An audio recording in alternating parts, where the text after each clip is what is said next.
Dear friends, మీరు school assistant chemistry గురించి నేర్చుకుంటున్నారు. ఈరోజు ఈ టాపిక్ ఏంటంటే సొల్యూషన్స్. మనకు స్కూల్ అసిస్టెంట్ లోపల ఇవ్వబడినటువంటి సిలబస్ ప్రకారం చూసినట్లయితే acids and bases and solutions రెండింటిని కంబైన్గా ఇవ్వడం జరిగింది. ఇందులో భాగంగా సొల్యూషన్స్ సంబంధించినటువంటి సిలబస్ను తక్కువ మోతాదులోనూ కాస్త యాసిడ్స్ అండ్ బేసెస్ లేదా ఆమ్లాలు క్షారాలకు సంబంధించినటువంటి టాపిక్ను కాస్త ఎక్కువ మోతాదు లోపల సిలబస్ని ఇవ్వడం జరిగింది. అయితే ఆమ్లాలు క్షారాలు లవణాలు అనే టాపిక్ని మనం చూడటం జరిగింది. అయితే నెక్స్ట్ ద్రావణాలు అనే చాప్టర్.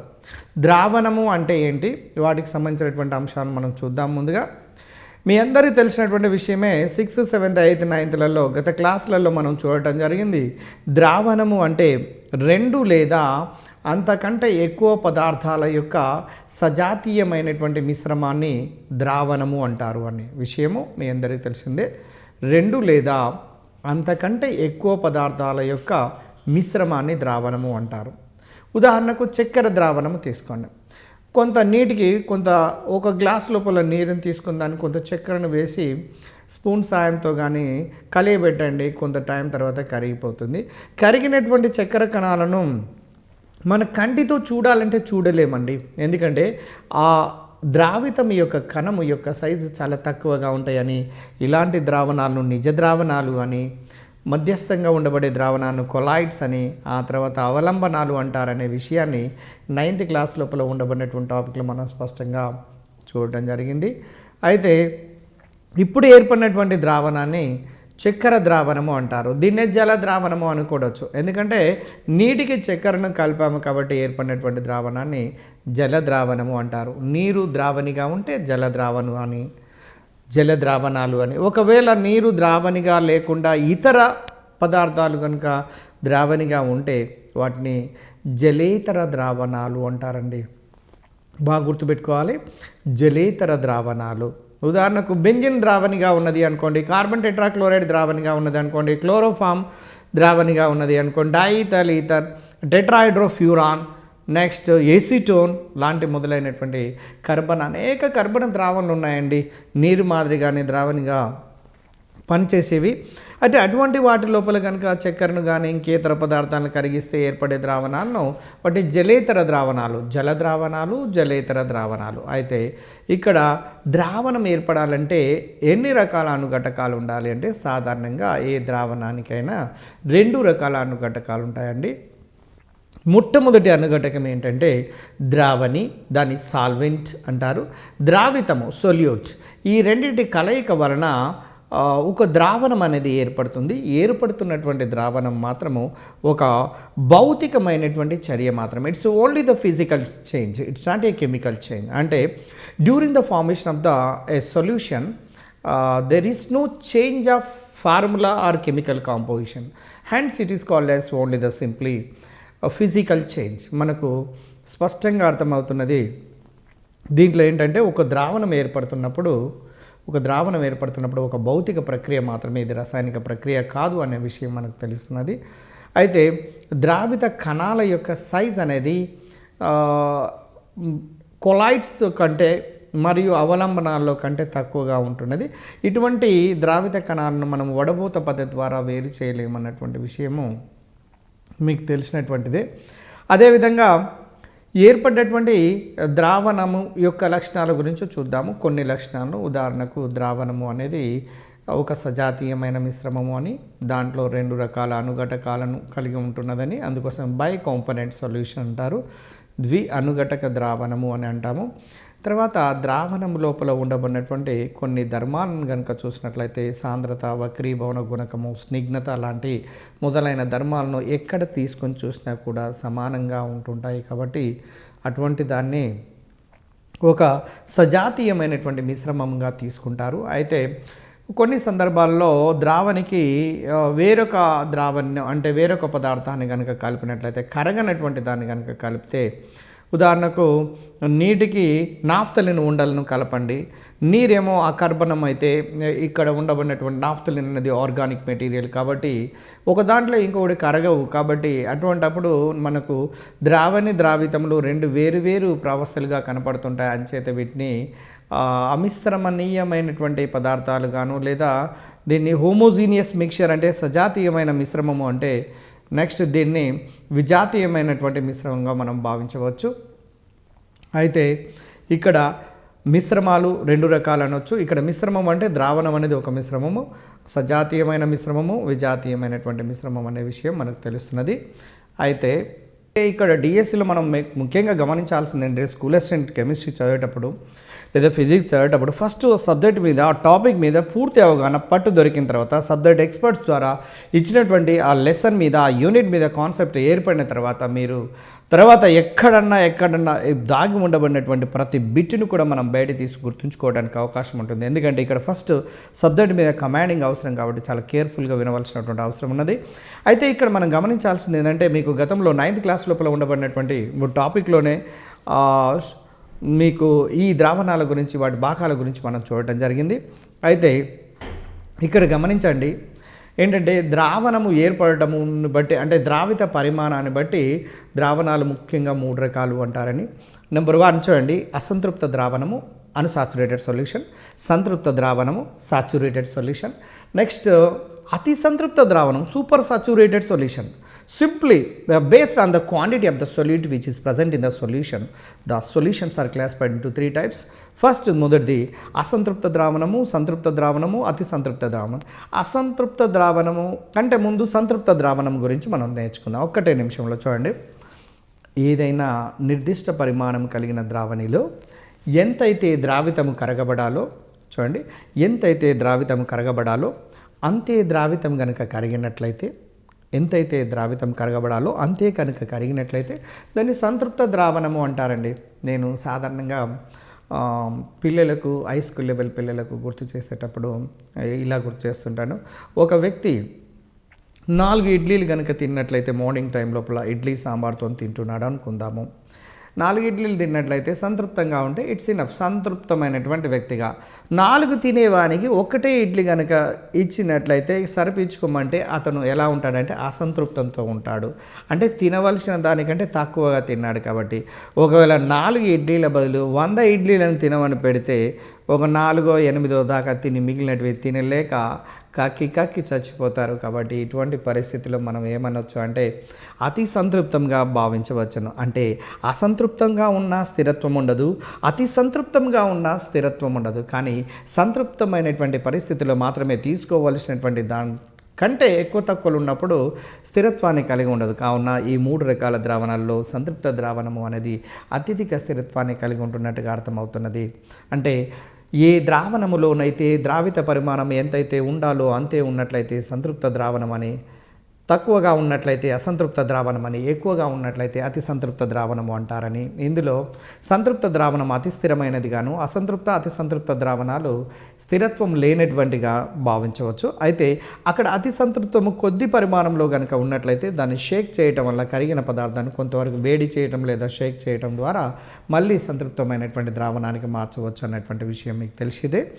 అయితే ఇక్కడ గమనించండి డియర్ ఫ్రెండ్స్, ఇక్కడ పదం ఏంటంటే ద్రావణీయత. ద్రావణీయత అంటే ఏంటి చూడండి. ద్రావణీయత అంటే స్థిరమైనటువంటి ఉష్ణోగ్రత వద్ద, ఒక నియమితమైనటువంటి ఉష్ణోగ్రత వద్ద 100 గ్రాముల ద్రావణిలో చూడండి, స్థిరమైనటువంటి ఉష్ణోగ్రత వద్ద 100 గ్రాముల ద్రావణిలో కరుగు ఉండు ద్రావిత గరిష్ట పరిమాణాన్ని ద్రావణీయత అంటారండి. ఒక మాటలో ఇంగ్లీష్లో సాల్యుబిలిటీ అంటారు. అంటే డిజాల్వింగ్ నేచర్, కరిగే గుణం అండి ద్రావణీయత అనేది తెలియచేస్తున్నది. కరిగే గుణము దీనికి ఖచ్చితమైన డెఫినేషన్ అంటే స్థిర ఉష్ణోగ్రత వద్ద 100 గ్రాముల ద్రావణిలో ఎంతైతే గరిష్టంగా కరుగుతుందో ఆ కరిగే ద్రావిత గరిష్ట పరిమాణాన్ని ద్రావణీయత అంటారు. ఈ ద్రావణీయతను ప్రభావితం చేసే అంశాలు చాలా ముఖ్యమైనవిగా భావించాలి. అయితే ఇక్కడ చూడండి, మీరు గమనించండి, అతి సంతృప్త ద్రావణాలు అస్థిరమైనటువంటి విషయం మీకు తెలిసిందే. ఇందులో ఒక ముఖ్యమైనటువంటి పాయింట్ ఉందండి, హైపో అనేది Na2S2O3 చూడండి, సోడియం థయోసల్ఫేట్ రసాయనిక హైపో యొక్క రసాయనిక నామం ఏంటంటే సోడియం థయోసల్ఫేట్. ఇది ఈ చాప్టర్లో వచ్చే ఒక ముఖ్యమైనటువంటి పదం అండి, అది గుర్తుంచుకోవాల్సినటువంటిదే. ద్రావణీయతపై ఆధారపడే అంశాలను కనుక చూసినట్లయితే ఆధారపడే అంశాలను మీరు గమనించండి. ఏవి అంశాలు ద్రావణీయతను ప్రభావితం చేస్తున్నాయి అంటే, నెంబర్ 1 ద్రావణి మరియు ద్రావిత స్వభావము, నెంబర్ 2 ఉష్ణోగ్రత. ఈ రెండు అంటే ద్రావణి 1, ద్రావితం 2, ఉష్ణోగ్రత 3గా కొన్నిట్లో ఇచ్చాడు. కానీ ఇక్కడ మనం గమనించాల్సింది 3గా కాకుండా 2గా చదివినట్లయితే కొంచెం అనుకూలంగా ఉండే అవకాశం ఉన్నది. ఎందుకో చూద్దాము. నెంబర్ 1 గమనించండి, ద్రావిత స్వభావాన్ని గమనిద్దాము. తర్వాత రెండవది ఉష్ణోగ్రతను గమనించినట్లయితే, ఫస్ట్ ద్రావితము. ఉదాహరణకు నీరుని తీసుకొని సాధారణంగా NaCl సోడియం క్లోరైడ్ లాంటి దాన్ని కరిగించండి. నీరు అనేది ధ్రువ ద్రావణి, సోడియం క్లోరైడ్ కూడా ధ్రువ పదార్థము కాబట్టి తన లోపల తాను కరిగించుకుంటుంది. బేస్డ్ ఆన్ డిజాల్వ్ గత క్లాస్లో మనం చదివాము ఈ అంశము. కాబట్టి తన లోపల కరిగించుకుంటుంది. ధ్రువ పదార్థమైనటువంటి అయానిక పదార్థమైన NaClను తన లోపల కరిగించుకుంటుంది అనేది విషయం మీకు తెలుసు. నీరు ధ్రువ పదార్థమే, NaCl ఇక్కడ ధ్రువ పదార్థాలకు సంబంధించినటువంటిదే కాబట్టి కరుగుతూ ఉంటుంది. కానీ నీటి లోపల సోడియం క్లోరైడ్ బదులుగా కర్బన పదార్థమైనటువంటి నాఫ్తలిన్ ఉండలు ఉంటాయి కదండి. మన యూరినల్స్లో ఉపయోగిస్తున్నటువంటి లేదా బీరువాలలో క్రిమి కీటకాలు చేరకుండా మనము ఉపయోగిస్తున్నటువంటి నాఫ్తలిన్ ఉండలు మీ అందరికీ తెలిసే ఉంటుంది. అటువంటి నాఫ్తలిన్ బాల్స్ను కనుక తీసుకొని మీరు దీంట్లో వేయండి, నీటిలో వేసి బాగా కలియబెట్టండి. ఎంతసేపు కలియబెట్టినా కూడా అది కరవకుండా అదే విధంగా ఉంటుంది. అంటే దాన్ని బట్టి మీకు ఏమర్థమవుతుంది అంటే, చూడండి, నీరు అనేదేమో అక్కడ ధ్రువ ద్రావణి అయితే నాఫ్తలిన్ అనేదేమో అధ్రువ పదార్థం. ఇది organic compound, inorganic compound. There is no relation between the organic and inorganic. కాబట్టి ఇక్కడ ఈ కర్బన పదార్థమైనటువంటి నాఫ్తలిన్ను నీరు అంటుంది నేను నా లోపల కరిగించుకోను అని. అంటే తన లోపల కరిగించుకోవటం లేదండి. అంటే ఈ ఆర్గానిక్ కాంపౌండ్ అనేది దీంట్లో కరగటం లేదు. అంటే దీన్ని బట్టి నీకేమర్థమవుతుందంటే నీటి లోపల సోడియం క్లోరైడ్ యొక్క ద్రావణీయత ఎక్కువగాను, నెక్స్ట్ అదే నాఫ్తలిన్ యొక్క ద్రావణీయత నీటిలో చాలా తక్కువగా లేదు అని చెప్పొచ్చు. అంటే ఏంది, ఇక్కడ కరిగే పదార్థం యొక్క స్వభావాన్ని బట్టి ద్రావణీయత అనేది ఆధారపడి ఉంటుంది. కరిగే పదార్థము ధ్రువ పదార్థం అయినట్లయితే ఎక్కువగా ఉంటున్నది, కరిగే పదార్థం అధ్రువ పదార్థం అయితే తక్కువగా ఉంటుంది. ఒకవేళ దీనికి రివర్స్ తీసుకొని చూద్దామండి. గతం లోపల ఎన్నో పుస్తకాల లోపల ఇచ్చిందే, ఇక్కడ కన్ఫ్యూజన్గా కూడా ఇవ్వచ్చు ఎగ్జామినేషన్లో డిఎస్సిలో. కొద్దిగా జాగ్రత్తగా ఉండండి. ఉదాహరణకు కిరోసిన్ తీసుకోండి, నీటిని పక్కకు పెట్టేసి కిరోసిన్ ఒక పాత్ర లోపల తీసుకోండి. కిరోసిన్ లోపల సోడియం క్లోరైడ్ వేయండి. కిరోసిన్ మీ అందరికీ తెలుసు కర్బన పదార్థము, ఇది అధ్రువ ద్రావణి. ఇదేమో ధ్రువ పదార్థం NaCl అనేది. కాబట్టి నీకు నాకు సంబంధం లేదు అంటున్నది. కాబట్టి NaClను కనుక నీటి కిరోసిన్లో కరిగిస్తే తన లోపల కరిగించుకోదు. అంటే ఏంది, కిరోసిన్ లోపల అయానిక పదార్థం కరగటం లేదు కాబట్టి NaCl యొక్క ద్రావణీయత అనేది కిరోసిన్లో ఆల్మోస్ట్ లేదు అని చెప్పవచ్చు. కానీ అదే కిరోసిన్ లోపల నాఫ్తలిన్ ఉండలను లేదా బాల్స్ని కనుక వేసినట్లయితే హాయిగా ప్రశాంతంగా తన లోపల కరిగించుకుంటుంది. కారణం ఏంటంటే ఇక్కడ నాఫ్తలిన్ ఆర్గానిక్ కాంపౌండే, అదేవిధంగా తీసుకున్నటువంటి కిరోసిన్ కూడా ఇక్కడ నాన్ పోలార్ సాల్వెంట్ అధ్రువ ద్రావణే. కాబట్టి రెండు అధ్రువ పదార్థాలు కాబట్టి ఒకదానిలో ఇంకొకటి కరగటానికి అవకాశం ఉంటుంది. కాబట్టి ద్రావితముల యొక్క స్వభావము కూడా ద్రావణీయతను ప్రభావితం చేస్తున్నటువంటి అంశాల్లో ఒక భాగంగా మనం నేర్చుకుంటాము. ఒక్కొక్కసారి ద్రావిత పరిమాణము కణం యొక్క సైజ్ కనుక కరిగే పదార్థం యొక్క కణం యొక్క సైజ్ సన్నగా చూర్ణ రూపం లోపల ఉన్నట్లయితే ఎక్కువగా ఉంటుంది, స్ఫటిక రూపం లోపల ఉన్నట్లయితే తక్కువగా ఉంటున్నట్టుగా కూడా మనం గమనించవచ్చు. తర్వాత నెక్స్ట్ ఇది ఉష్ణోగ్రత ప్రభావం. చాలా ఇది ముఖ్యమైనదండి. ఇక్కడ చాలా కన్ఫ్యూజన్గా ఇబ్బంది పెట్టే ప్రశ్నలు అడగడానికి అవకాశం ఉన్నది. కాబట్టి ఇక్కడ కొంచెం జాగ్రత్తగా గమనించండి. ఇన్ జనరల్గా ఏదైనా నీటి లోపల లేదా ద్రావణి లోపల పదార్థాలు కరుగుతున్నట్లయితే మనము వేడి చేస్తూ పోయినట్లయితే ఉష్ణోగ్రతను పెంచుతూ పోయినట్లయితే ద్రావణీయత అనేది పెరుగుతూ ఉంటుంటుందని సాధారణంగా. కానీ కొన్ని పదార్థాలను వేడి చేసినా కూడా ద్రావణీయత అనేది తగ్గుతూ ఉంటుంది. అంటే కొన్నిట్లోనేమో మార్పు ఉండదు, కొన్నిట్లోనేమో తగ్గుతూ ఉంటుంది, కొన్నిట్లో పెరుగుతూ ఉంటుంది. రేపు ఈ విధంగా ప్రశ్న తయారు చేయవచ్చు. డిఎస్సిలో బ్రహ్మాండంగా ఛాన్స్ ఉన్నది. చూడండి, ఈ క్రింది ఏ పదార్థము నీటి లోపల కరుగుతున్నప్పుడు ద్రావణీయత పెరుగుతుంది, పెరగదు, అసలు మారదు దానికి ఏ ఎగ్జాంపుల్, పెరుగుతున్నది ఏది, పెరగనిది ఏది అనే అంశాలు మనము చూడవలసినటువంటి అవసరం ఉన్నదండి. తర్వాత మీరు నెక్స్ట్ చూడండి, కాపర్ సల్ఫేట్ ధృవద్రావితము. మీరు ఇంకొక ఎగ్జాంపుల్ స్క్రీన్ మీద గమనించండి. కాపర్ సల్ఫేట్ ధృవద్రావితము, నీరు ధృవద్రావణి. కాబట్టి ఒక దాంట్లో ఇంకొకటి కరుగుతూ ఉంటుంది. కాబట్టి కాపర్ సల్ఫేట్ యొక్క ద్రావణీయత నీటి లోపల ఎక్కువగా ఉంటున్నట్టుగా తెలుస్తుంది. అయితే కిరోసిన్లో కరగదండి కాపర్ సల్ఫేట్, ఎందుకంటే కాపర్ సల్ఫేట్ అయానిక పదార్థం కదా, అందువల్ల ఇది కిరోసిన్ లోపల కరగదు. కానీ అదే నీటి లోపల కరుగుతుంది కాబట్టి దాన్ని బట్టి ద్రావణీయత మనకు అర్థమవుతుంది. రెండవది నాఫ్థలిన్. మీరు నాఫ్థలిన్ అనేది అధ్రువ పదార్థము, కిరోసిన్లో అధ్రువ ద్రావణి లోపల కరుగుతుంది అన్న విషయం మీకు తెలుస్తున్నది. ఉష్ణోగ్రత పెరిగిన కొలది గమనించండి, ఉష్ణోగ్రత పెరిగిన కొలది పొటాషియం హైడ్రాక్సైడ్ మీరు స్క్రీన్ మీద అబ్జర్వ్ చేయండి. These are very very important bits అండి. చాలామంది ఇక్కడ కన్ఫ్యూజన్ అవుతున్నారు, ఇబ్బంది పడుతుంటుంటారు. ఇది గుర్తుపెట్టుకోవాల్సినటువంటి అవసరం ఉన్నది. Potassium hydroxide, potassium nitrate, ammonium chloride, next sodium nitrate NaNO3 లాంటి మొదలైనటువంటి సమ్మేళనాలు ఉష్ణోగ్రత పెరుగుతున్నట్లయితే, కింద నుంచి ఉష్ణోగ్రతను పెంచుతున్నట్లయితే ఈ పదార్థాల యొక్క ద్రావణీయతలు కూడా పెరుగుతూ ఉంటుందండి. కానీ ఒక స్పెషల్గా ఉండబడే ఒక సమ్మేళనము సీరియస్ సల్ఫేట్, అంటే సీరియంకు సంబంధించినటువంటి సల్ఫేట్ అనే ఒక పదార్థాన్ని కనుక నీటి లోపల వేసి టెంపరేచర్ని కనుక పెంచుతూ ఉన్నట్లయితే దాని యొక్క ద్రావణీయత అనేది తగ్గుతూ వస్తుందండి. ఇది ముఖ్యమైనటువంటి ఏవి పెంచుతున్నవి ఏవి తగ్గిస్తున్నవి అనే అంశము మనం గమనించవలసినటువంటి అవసరం ఉన్నది. తర్వాత గమనించండి, ఉదాహరణకు సోడియం సల్ఫేట్ మరియు సోడియం క్లోరైడ్ల ద్రావణీయత ఉష్ణోగ్రతపై ఆధారపడి ఉండదండి, ఉష్ణోగ్రతపై ఆధారపడి ఉండదు. అందులో ముఖ్యంగా ఇన్ జనరల్ చూడండి డియర్ ఫ్రెండ్స్, మీరు గమనించండి, సోడియం క్లోరైడ్ లాంటి పదార్థాన్ని మీరు తీసుకొని చూడండి. సోడియం క్లోరైడ్ పదార్థాన్ని నీటి లోపల తీసుకొని ఉష్ణోగ్రతను పెంచినా కూడా ద్రావణీయత అనేది పెరగటం లేదు, ఎక్కువ కరగటం లేదండి. కారణం ఏంటిదో తెలుసా? ఊహించండి, చూద్దాం. సోడియం క్లోరైడ్ యొక్క హైడ్రేషన్ ఉష్ణము, లాటిస్ ఉష్ణములు రెండు కూడా సమానమండి. చాలా జాగ్రత్త వినండి.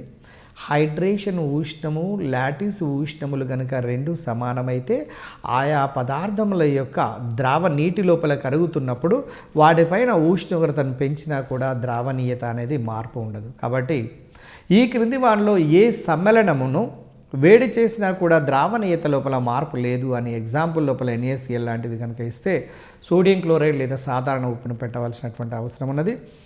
తర్వాత ఇంకొక అంశాన్ని గమనించండి, ఉష్ణోగ్రత పెంచినట్లయితే చూడండి, ఉష్ణోగ్రత పెంచినట్లయితే వాయువుల యొక్క ద్రావణీయత ఏమైతే చెప్పండి. ఉదాహరణకు ఒక పాత్ర లోపల ఆక్సిజన్ కరిగి ఉన్నది అనుకుంటాం, నీటి లోపల కరిగి ఉన్నటువంటి దానికి నుంచి మనము టెంపరేచర్ను అందిస్తూ పోతున్నాం అనుకోండి.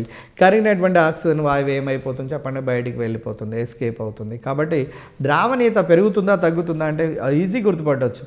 ఒకవేళ నీటి లోపల కరిగే వాయువులు కనుక ఉన్నట్లయితే అటువంటి వాయువులు ఉష్ణోగ్రతను పెంచుతున్న కొలది ద్రావణీయత అనేది తగ్గుతూ ఉంటున్నట్లుగా మనకు స్పష్టంగా అర్థమవుతున్నది. అదేవిధంగా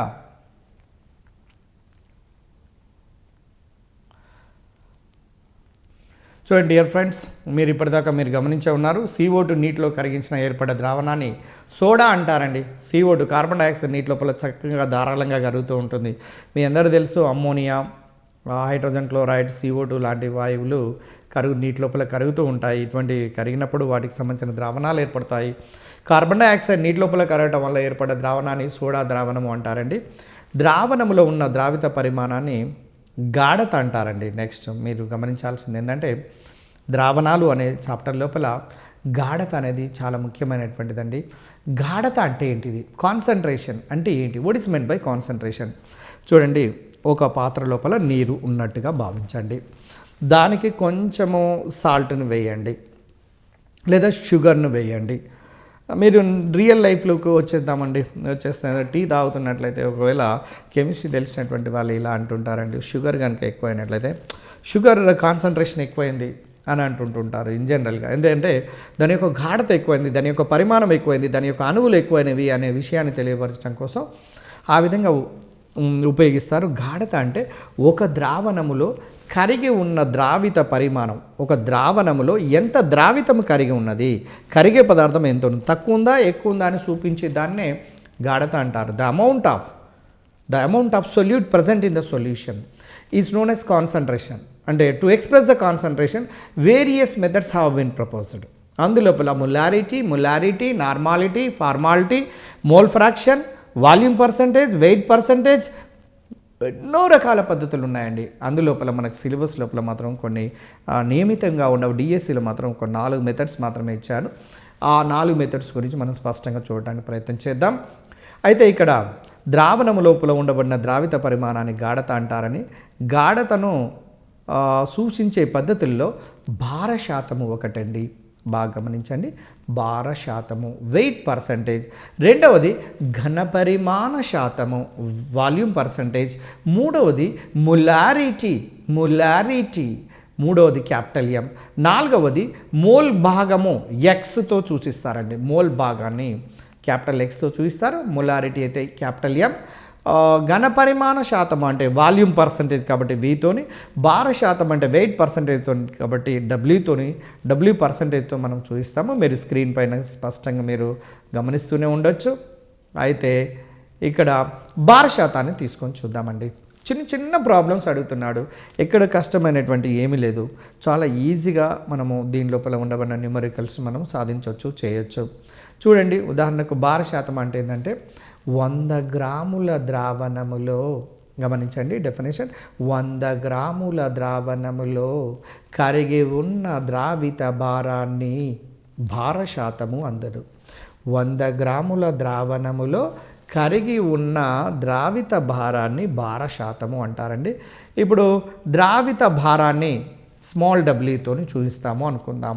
ద్రావణ భారాన్ని క్యాపిటల్ డబ్ల్యూతో కనుక చూపించినట్లయితే మీరు చూడండి, గమనించండి, ఇక్కడ ఆ భార శాతాన్ని మనం లెక్కించాలంటే ఎలా లెక్కించవచ్చో చూడండి. ద్రావణపు భార శాతాన్ని మనం లెక్కించాలి అంటే small W plus capital W into 100.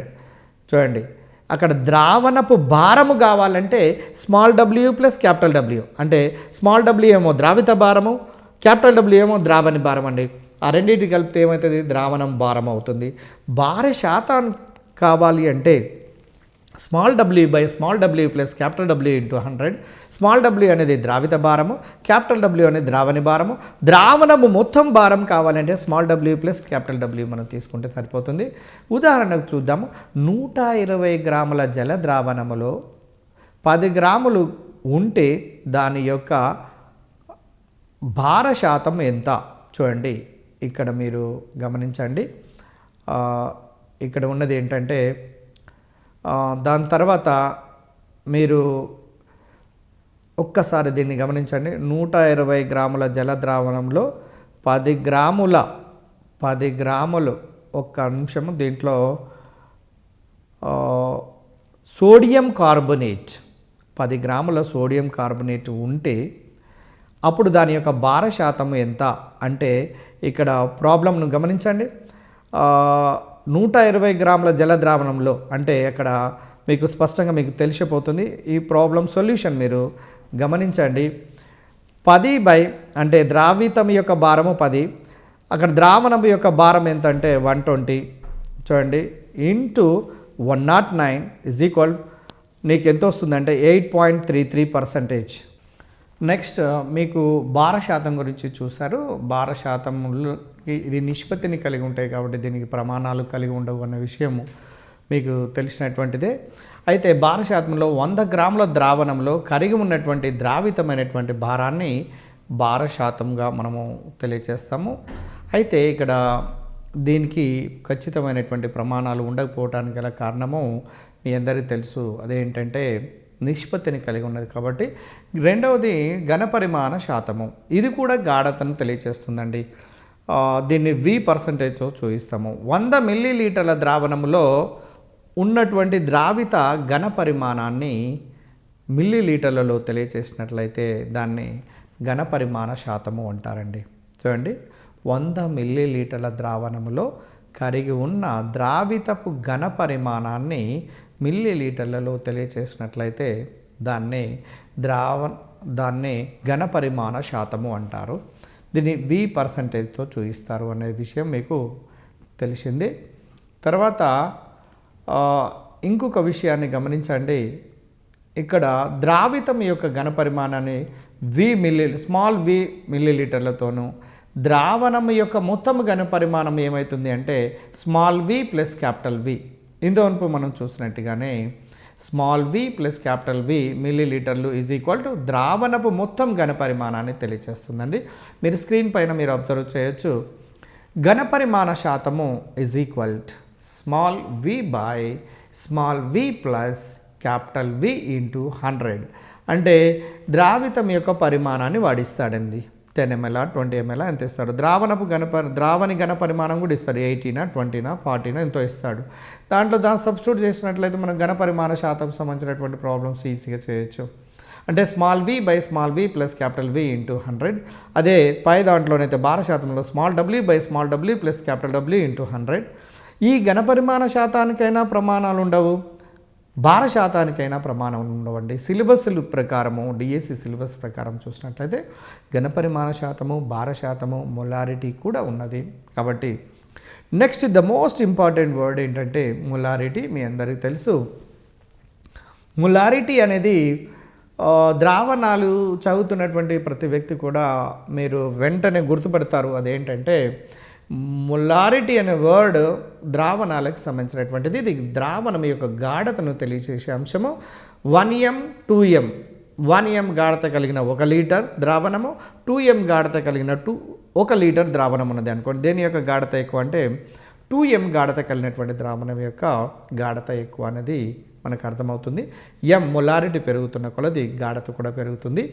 అయితే ఇక్కడ ద్రావణాల గాఢతను తెలియచేయటాన్ని మొలారిటీలలో ఎక్కువగా ఉపయోగిస్తారండి. ఎన్నో మెథడ్స్ ఉన్నవి. ఇప్పుడు ఇంతవరకు చదువుకున్నాము. భార శాతము, ఘన పరిమాణ శాతము, మొలాలిటీ అని, నార్మాలిటీ అని, ఫార్మాలిటీ అని, భార భాగము అని, అలా ఎన్నెన్నో పద్ధతులు ఉన్నప్పటికీ కూడా వాటిలో మొలారిటీ యొక్క ప్రాముఖ్యత చాలా ఉన్నది. కాబట్టి సాధారణంగా మొలారిటీని ఎక్కువగా ఉపయోగిస్తాము. దీన్ని క్యాపిటల్ M అనే అక్షరంతో సూచిస్తుంటామండి. మొలారిటీను చూడండి, మొలారిటీను మనము ఎలా అంటే దాని యొక్క డెఫినేషన్ మీరు గమనించండి. 1 లీటరు ద్రావణములో చూడండి, 1 లీటరు ద్రావణములో కరిగి ఉండబడిన ద్రావితపు మోళ్ల సంఖ్యను మొలారిటీ అంటారండి. 1 లీటరు ద్రావణములో కరిగి ఉండబడిన ద్రావితపు మోళ్ల సంఖ్యను మొలారిటీ అంటారు. Capital M is equal to small n by V in litres. చూడండి, స్క్రీన్ మీద కొంచెం అబ్జర్వ్ చేయండి. పైకి కనపడుతున్నది molarity is equal to small n by capital V. అంటే ఇక్కడ స్మాల్ n అనేది ఇక్కడ ద్రావితపు మోలుల సంఖ్యను తెలియచేస్తుంది. క్యాపిటల్ V అనేది ద్రావణపు ఘన పరిమాణాన్ని తెలియచేస్తుందండి. 1 లీటరు ద్రావణములో కరిగి ఉండబడే ద్రావితపు మోలుల సంఖ్యని మొలారిటీ అంటారు. దీన్ని క్యాపిటల్ Mతోని సూచిస్తాము అన్న విషయం మనకు తెలిసింది. అయితే మొలారిటీ ఈజ్ ఈక్వల్ చూడండి, ఇక్కడ గమనించండి, n బై V కదండి. n అంటే మోలుల సంఖ్య మీకు తెలుసు. స్మాల్ n ఈజ్ ఈక్వల్ మోల్ల సంఖ్య. మోల్ల సంఖ్య ఈజ్ ఈక్వల్ టు చూడండి భారము బై అనుభారము, భారము బై అనుభారము, W by GMW. Small n is equal W by GMW. దాన్ని మొలారిటీ ఈక్వేషన్లో సబ్స్టిట్యూట్ చేయండి. Capital M is equal n by V కదా, n value W by GMW into చూడండి 1 బై V ఇన్ లీటర్స్. అయితే ఇక్కడ మొలారిటీ ఈజ్ ఈక్వల్ టు మనం మిల్లీలీటర్లో కనుక తెలియచేయాలంటే ద్రావిత భారము స్మాల్ w by GMW into 1000 by V in millilitres. మిల్లీలీటర్స్లోనైతే ఈ విధంగా, లీటర్స్లోనైతే మొలారిటీ ఈజ్ ఈక్వల్ టు ద్రావితపు భారము బై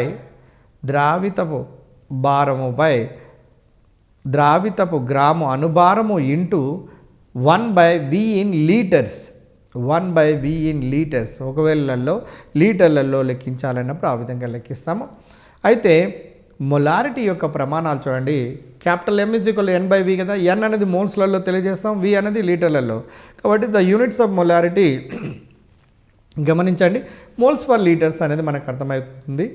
మీరు స్క్రీన్ మీద అబ్జర్వ్ చేయొచ్చు. మొలారిటీ అనేది ఉష్ణోగ్రతపై ఆధారపడే అంశమా కాదా? మీరు ఒకసారి స్క్రీన్ మీద ఉండబడిన ఈక్వేషన్ బట్టి చెప్పండి చూద్దాం. ద్రావితపు భారము బై ద్రావితపు అనుభారము ఇంటూ 1000/V ఇన్ మిల్లీలీటర్స్. ద్రావితపు భారము మారదు, ఉష్ణోగ్రతను చేంజ్ అయినప్పుడు అనుభారము కూడా మారదు. అక్కడ మారే అంశం ఏంటంటే ద్రావణపు ఘన పరిమాణము మిల్లీలీటర్లు కావచ్చు, లీటర్లు కావచ్చు. V అనేది వాల్యూమ్ చేంజ్ అవుతుందండి టెంపరేచర్ని బట్టి. అంటే మొలారిటీ అనేది ఉష్ణోగ్రత పైన ఆధారపడి ఉంటుంది. టెంపరేచర్ చేంజ్ అయినప్పుడు వాల్యూమ్ కూడా చేంజ్ అవుతుంది కదా. ఆటోమేటిక్గా వాల్యూమ్ చేంజ్ అయినప్పుడు మొలారిటీ కూడా చేంజ్ అవుతుంది అనేది ఈక్వేషన్ బట్టి మనకు అర్థమవుతుంది. కాబట్టి మొలారిటీని ప్రభావితం చేస్తుంది ఉష్ణోగ్రత అనే అంశం అనేది మనకు తెలుస్తుంది. తర్వాత గాఢత తెలిసినటువంటి ద్రావణాన్ని ప్రమాణ ద్రావణము అంటారండి. చూడండి, గాఢత తెలిసినటువంటి ద్రావణాన్ని ఉదాహరణకు 1 m 1 లీటర్ HCl ద్రావణము అనేది గాఢత తెలిసినదండి. 1 m మొలారిటీలలో తెలియజేస్తున్నాము. మనము 1 లీటర్ సొల్యూషన్ అన్నాం అనుకోండి, దాని గాఢత ఎంతో తెలియదు. మొలారిటీలో, నార్మాలిటీలో, ఫార్మాలిటీలో ఏ పద్ధతిలో వాడట్లేము కాబట్టి అది అన్నోన్ సొల్యూషన్, కాన్సన్ట్రేషన్ అన్నోన్ అవుతుంది. నోన్ అంటే దాని ముందల ప్రమాణాలను ఉపయోగిస్తారు. ప్రమాణ ద్రావణాలను ప్రమాణ కుప్పెలను ఉపయోగించి తయారు చేస్తారండి. మీరు ఉదాహరణకు 1 మోల్ ద్రావణాన్ని తయారు చేయాలి అనుకోండి.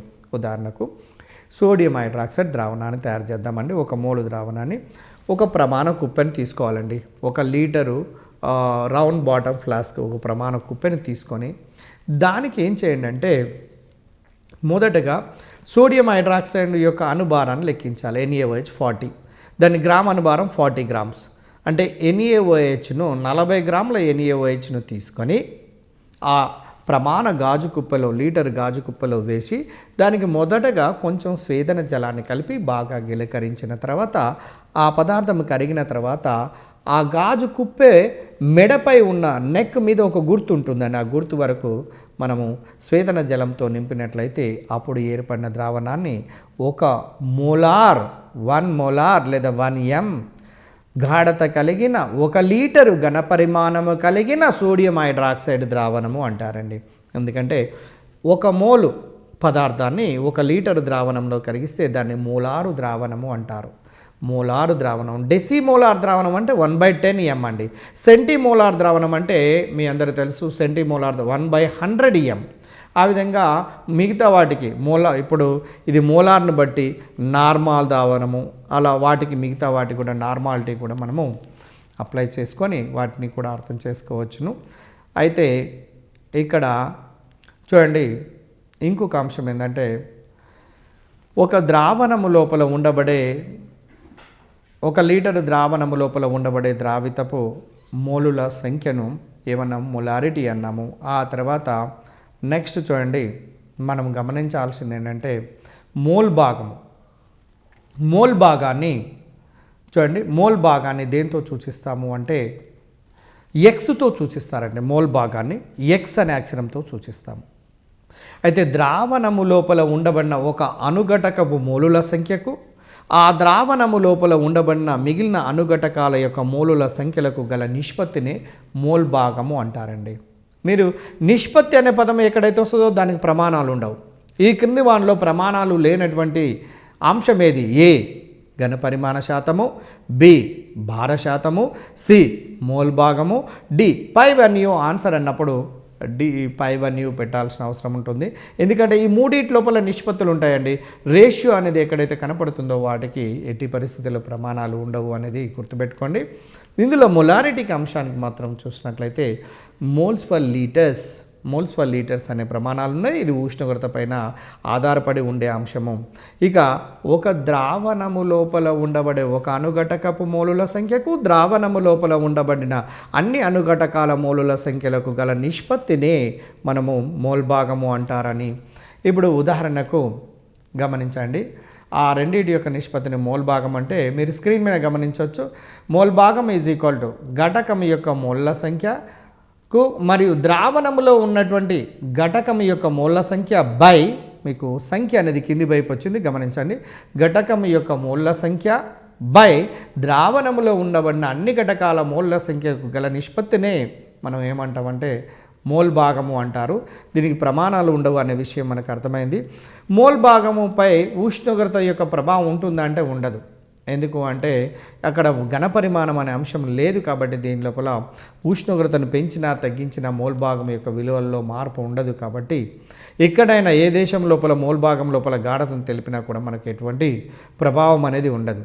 కానీ ఉదాహరణకు అదే ఇప్పుడు మనకి ఇక్కడ తయారు చేసినటువంటి ద్రావణము మొలారిటీలలో ఉన్నట్లయితే దాన్ని కనుక అమెరికా తీసుకుపోయినట్లయితే అక్కడ టెంపరేచర్ తక్కువ ఉంటుంది కాబట్టి అక్కడ గాఢత లోపల మార్పు వచ్చే అవకాశం ఉంటుంది అన్న విషయాన్ని గమనించండి. ఎందుకంటే పూర్తి కాన్సెప్ట్ మనకు ఏర్పడాలి కాబట్టి ఆ విషయాన్ని మీకు గుర్తు చేస్తున్నా.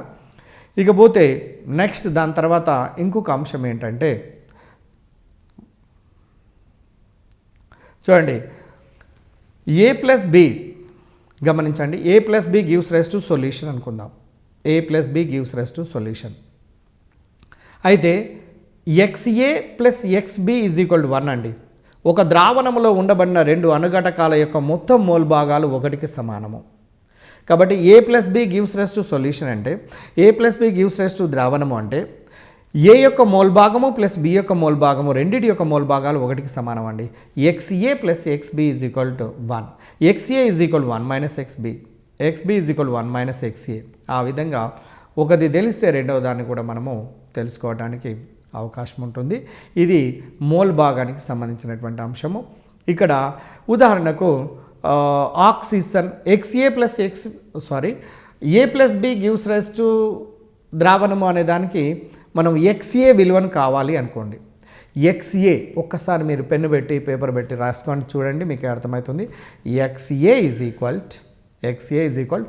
NA by small na by small n capital A, small n capital A by small na plus small nb. అక్కడ మీకు ఏమర్థమవుతుందంటే XA కావాలంటే ఏ యొక్క మోల్ భాగం కావాలంటే ఏ యొక్క మోల్ల సంఖ్య బై ఏ యొక్క మోల్ల సంఖ్య ప్లస్ బి యొక్క మోల్ల సంఖ్య అంటే లేదా ద్రావణం లోపల ఉండబడే మొత్తం మోల్ల సంఖ్యను ద్రావణపు మోల్ల సంఖ్య అని కూడా అనవచ్చు. అంటే ఇప్పుడు ఈక్వేషన్ ద్వారా మళ్ళొకసారి గమనించండి, సులభంగా అర్థమవుతుంది. A+B గివ్స్ రైజ్ టు ద్రావణము XA = NA బై అంటే ఏ యొక్క మోల్ల సంఖ్య బై NA ప్లస్ NB అంటే ఏ యొక్క మోల్ల సంఖ్య ప్లస్ బి యొక్క మోల్ల సంఖ్య. అంటే ఏ యొక్క మోల్ భాగం కావాలంటే ఏ యొక్క మోల్ల సంఖ్యకు ద్రావణము లోపల ఉండబడిన అన్ని అణుఘటకాల యొక్క మోల్ల సంఖ్యలకు గల నిష్పత్తిని ఏ యొక్క మోల్ భాగము అంటారు. ఒకవేళ XB కావాలి అనుకోండి, ఏదైతే కావాలో మోల్ భాగము XB = NB బై అంటే బి యొక్క మోల్ల సంఖ్య బై NA ప్లస్ NB ఏ యొక్క మోల్ల సంఖ్య ప్లస్ బి యొక్క మోల్ల సంఖ్య. ఈ విధంగా మనము వాటి యొక్క మోల్ భాగాలను క్యాలిక్యులేట్ చేయొచ్చు. ఇక్కడ దీంట్లో మోల్ల సంఖ్య కనుక్కోవడం అనేది చాలా ముఖ్యమైనటువంటి పని. ఇందులో మీరు గమనించండి, మోల్ల సంఖ్యను కనుక్కోవాలంటే భారము బై అణుభారం అంటే అణువుల యొక్క భారాలు మనకు తెలిసి ఉండవలసినటువంటి అవసరం ఎంతైనా ఉన్నది. దీన్ని ఇప్పుడు మనం ఇంతవరకు చర్చించిన అంశం ఏంటంటే మోల్ భాగము. మోల్ భాగం అనేది X అనే అక్షరంతో చూపిస్తారు. ఇది గాఢతను తెలియచేయడానికి ఉపయోగిస్తున్నటువంటి పద్ధతి. మోల్ భాగం అనేది ద్రావణంలో ఉండబడిన ఒక అణుఘటక మోల్ల సంఖ్యకు మిగిలిన అణుఘటకాల యొక్క మొత్తము అణుఘటకాల యొక్క మోల్ల సంఖ్యలకు గల నిష్పత్తినే మోల్ భాగం అంటారు. దీని యొక్క ప్రమాణాలు ఉండవు. కారణం ఏంటంటే ఇది నిష్పత్తిని కలిగి ఉంటుంది. ఇది ఉష్ణోగ్రత పైన ఆధారపడి ఉండదు. కారణం ఏంటంటే దీని సమీకరణం లోపల వాల్యూమ్ అనేది లేదు. డియర్ ఫ్రెండ్స్, మనము ద్రావణం యొక్క గాఢతను తెలియచేయడానికి ఉపయోగిస్తున్నటువంటి పద్ధతుల గురించి ఘన పరిమాణ శాతము, భార శాతము, మోలారిటీ అని నెక్స్ట్ తర్వాత మోల్ భాగం గురించి చూసాము. అయితే మనకు సిలబస్లో ఉన్నటువంటి దాని ప్రకారము నార్మాలిటీని కూడా చూడాల్సినటువంటి అవసరం ఉన్నది. నార్మాలిటీ అంటే ఏంది? నార్మాలిటీను కూడా ద్రావణం యొక్క గాఢతను తెలియచేయడానికి ఉపయోగిస్తున్నటువంటి పద్ధతులలో ఒక పద్ధతి అండి, గుర్తుంచుకోండి. నార్మాలిటీ కూడా it is one of the methods to express the concentration of the solution which is represented by or designated by capital N. Capital ఎంతో సూచిస్తారండి నార్మాలిటీని సూచించడానికి. కాబట్టి 1 లీటరు ద్రావణంలో కరిగి ఉండబడే ద్రావితపు గ్రాము తుల్య భారముల సంఖ్యను నార్మాలిటీ అంటారండి. 1 లీటరు ద్రావణంలో కరిగి ఉండబడే ద్రావితపు గ్రాము తుల్య భారముల సంఖ్యను నార్మాలిటీ అంటారు. ఈ నార్మాలిటీకు మొలారిటీకి మధ్యన దగ్గర సంబంధం ఉందండి. మొలారిటీని అయితేనేమో కొంచెం స్లైటర్ డిఫరెన్స్. 1 లీటరు ద్రావణంలో కరిగి ఉండబడే ద్రావితపు గ్రాము మోలుల సంఖ్య, ఇది దానికి difference. Capital M is equal W by, రాసుకోండి, capital M is equal W by GMW into 1/V in litres. ఇక్కడనైతేనేమో నార్మాలిటీ లెక్కించాలంటే same almost normality is equal W by GMW బదులుగా గ్రామ్ మాలిక్యులర్ వెయిట్ బదులుగా gram equivalent weight into 1/V in litres. 1/V in litres.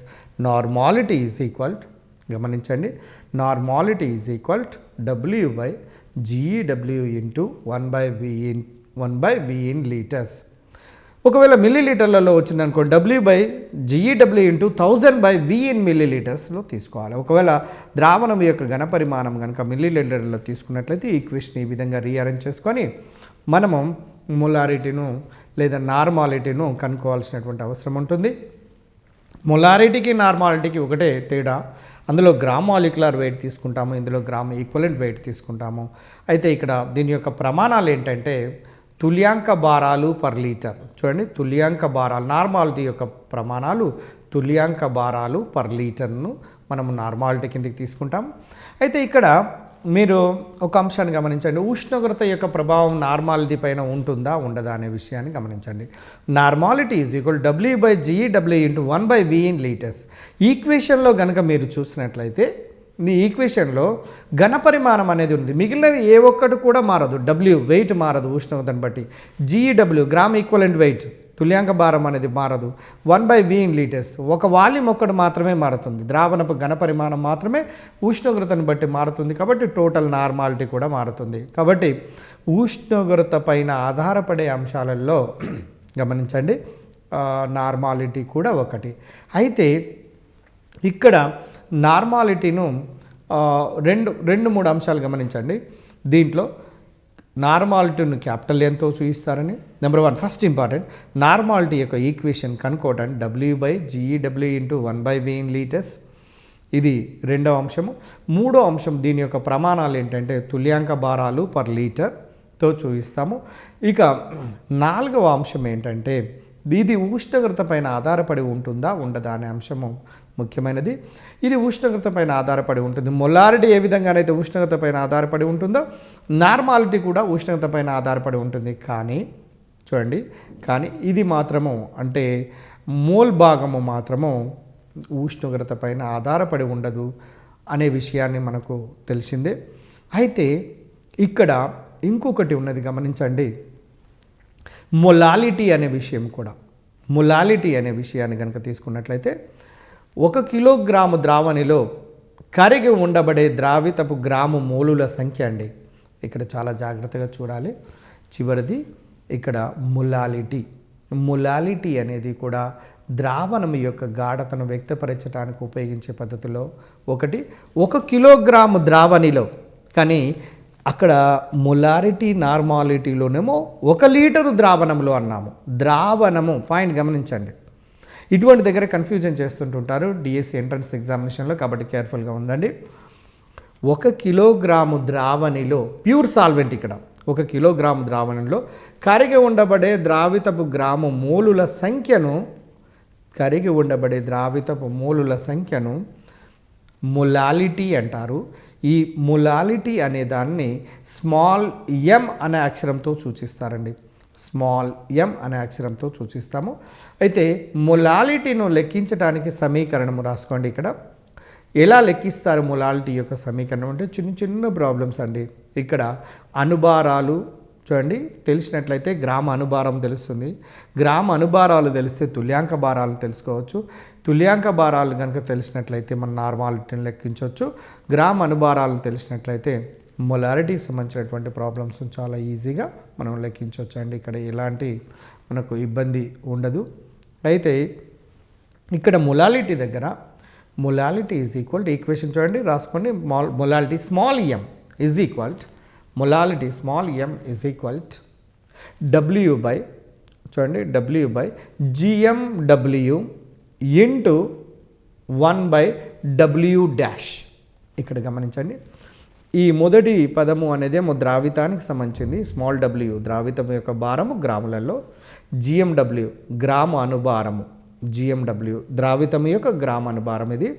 Next W dash అనేది ద్రావణి యొక్క భారము కిలోగ్రాములలో అండి.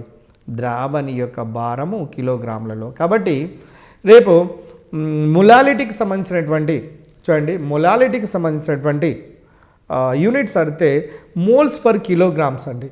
మొలాలిటీకి సంబంధించిన ప్రమాణాలు మోల్స్ ఫర్ కిలోగ్రామ్స్ అయితే మొలారిటీకి సంబంధించిన ప్రమాణాలు మోల్స్ ఫర్ లీటర్ అవుతుందండి. మోల్స్ ఫర్ లీటర్, ఇది మోల్స్ ఫర్ కిలోగ్రామ్. దీనికి దానికి మధ్యన డిఫరెన్స్. అయితే మొలాలిటీ అనేది గమనించండి యూనిట్స్ తెలిసినాయి మోల్స్ ఫర్ కిలోగ్రామ్ అనేది. ఇంకొక ముఖ్యమైనటువంటి ఎంట్రన్స్లలో అడిగే అంశం ఏంటంటే ఉష్ణోగ్రతను ప్రభావితం చేసే అంశాన్ని గురించి అడుగుతున్నారండి. ఇక్కడ మీకు small m molality is equal weight small W weight by GMW into 1/w dash. Weight ద్రావితం యొక్క భారం గ్రాములలో, ఇది టెంపరేచర్ని బట్టి మారదు. నెక్స్ట్ జిఎండబ్ల్యూ గ్రామానుభారం, ఇది కూడా టెంపరేచర్ని బట్టి మారదు. 1/w డాష్ ద్రావణి యొక్క భారం కిలోగ్రాములలో ఉన్నది కాబట్టి ఇది కూడా టెంపరేచర్ని బట్టి వేరియేషన్ అనేది లేదు. కాబట్టి దీన్ని బట్టి నువ్వు ఒక నిర్ధారణకు రావచ్చు. ఏమని? ఇక్కడ ఉష్ణోగ్రతను పెంచినా లేదా తగ్గించినా దాని యొక్క ప్రభావం అనేది మొలాలిటీ పైన ఉండదు. కాబట్టి మనము వేరొక దేశానికి ఒక ప్లేస్ నుంచి ఇంకో ప్లేస్ లోపలికి ద్రావణాన్ని మనం తీసుకుపోవాలంటే, ఏదైనా ఒక గాఢతలను తీసుకొని పోవాలంటే మొలాలిటీ అనేది అనుకూలమైనటువంటిది. ఎందుకంటే టెంపరేచర్ని బట్టి వేరియేషన్ అనేది మనకు కనిపించడం లేదు. కాబట్టి మొలాలిటీని ఉపయోగించుకొని మనము ఉపయోగపడటానికి అవకాశం ఉంటుంది. కావున డియర్ ఫ్రెండ్స్, ఇప్పుడు మనం చూసినటువంటివి గాఢతను తెలియజేసే పద్ధతులు చాలా ముఖ్యమైనటువంటివి. నెంబర్ 1 భార శాతం ఒకటి, నెంబర్ 2 ఘనపరిమాణ శాతము, number 2 number 3 molarity, number 4 normality, number 5 molality, number 6 చూడండి మోల్ భాగం. ముఖ్యంగా ఈ 6 రకాల పద్ధతులను ఉపయోగించి ఇవే కాకుండా ఇంకా ఎడిషనల్ మెథడ్స్ కూడా ఉన్నవి. కానీ మన సిలబస్ లోపల ప్రిస్క్రైబ్ చేసినటువంటి మెథడ్స్ మాత్రమే ఇంతవరకు ఉన్నాయి.